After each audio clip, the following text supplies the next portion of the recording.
Introducing the all-new Backsaver Swing Hopper Auger Mover. Backsavers have interchangeable parts which allows you easy access to move or swing your augers to fit your harvesting needs.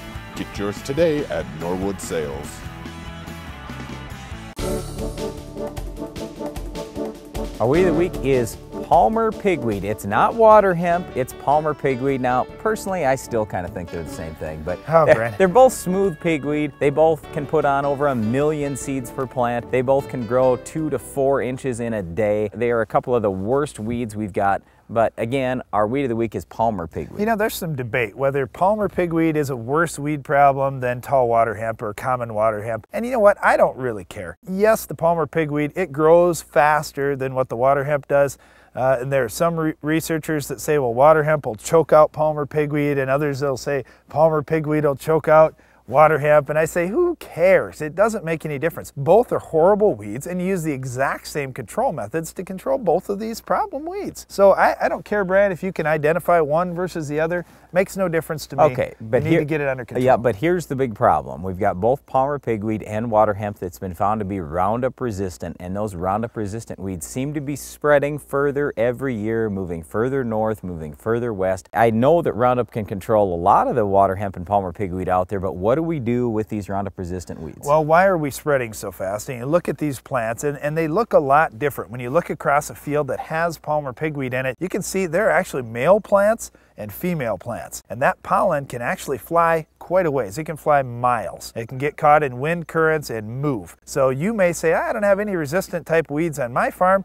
Yeah, but that pollen may blow in, fertilize your Palmer Pigweed or your tall water hemp, and all of a sudden you've got a problem.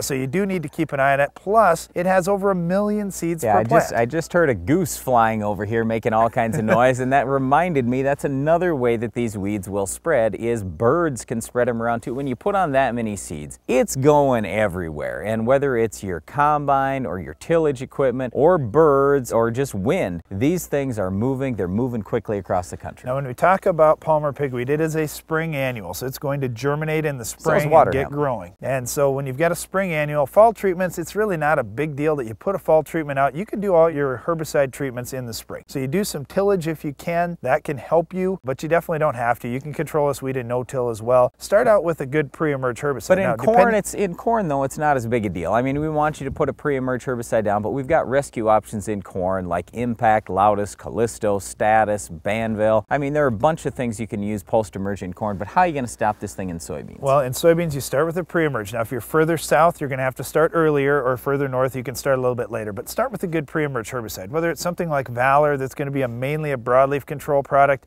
or a Treflan, Prowl, Sonalan, Authority. You know, there's so many different products. All those you have to use before the beans come out of the ground. If they've come out of the ground, now you're in trouble, and that's what gets a lot of guys, especially in the northern part of the country, that think, oh, I'll get my burn down done after I plant, and they literally have 3 days, and then the beans come up, and oh, I didn't get my Valor Authority on. Well, then you're in really tough shape, because yes, you can use Warrant, yes, you can use Outlook or something else post, but you know, they're just not very good. They have some residual. They're definitely going to help you a lot better than nothing, but they don't have contact activity. So then what do you do? Then you do Flexstar Cobra, but you have to get out there in the weeds. They're 6 inches or less, or you're just not going to get them under control. So that's why it's so important to use a pre-emerge herbicide. And many guys, like you mentioned with corn, many guys say, well, I'm just going to go continuous corn for a few years, wipe this problem out, and then I can start into my beans again. Problem is those seeds will stay viable for many, many years. I had one guy tell me, oh yeah, only 7 years they're viable. Whatever. I mean, I've had no weeds on our farm ever for years and years and years.